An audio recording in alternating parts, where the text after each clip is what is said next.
tout de suite après que les enfants d'Israël ont traversé la mer Rouge, y être délivrés d'un esclavage qui a duré 430 ans, Moïse était devant un nouveau et grand défi, traverser le désert avec 3 millions de personnes jusqu'à la terre promise.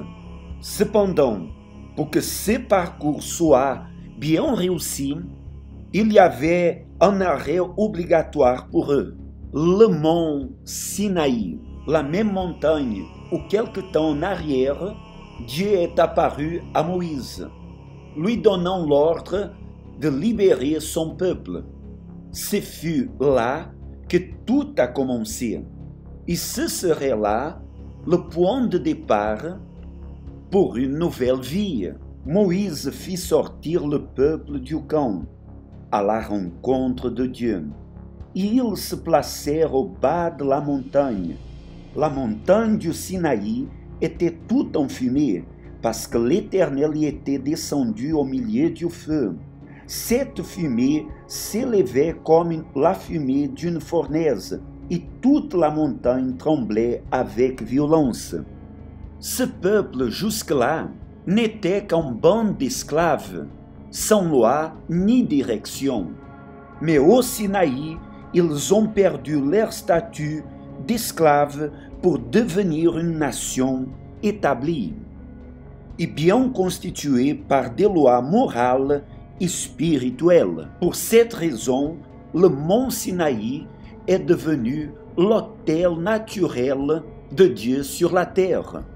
Pourquoi, montagne aux cimes nombreuses, avez-vous de l'envie contre la montagne que Dieu a voulu pour résidence? L'Éternel n'en fera pas moins sa demeure à perpétuité. Le Sinaï est devenu un sanctuaire. Ces lieux conservent la même richesse spirituelle qu'il avait lorsque Dieu s'est révélé à Moïse. C'est un endroit physiquement désert, mais spirituellement rempli de la présence du Très-Haut.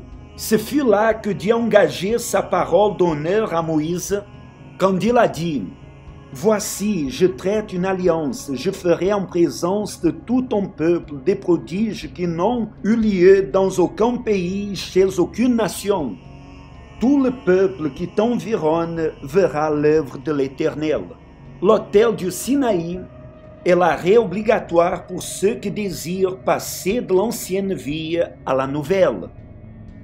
Dieu l'a conservé jusqu'à nos jours comme témoignage. Pour toutes les générations, il avait, il a et il aura son trésor invisible et intouchable pour ceux qui vivent la foi du sacrifice.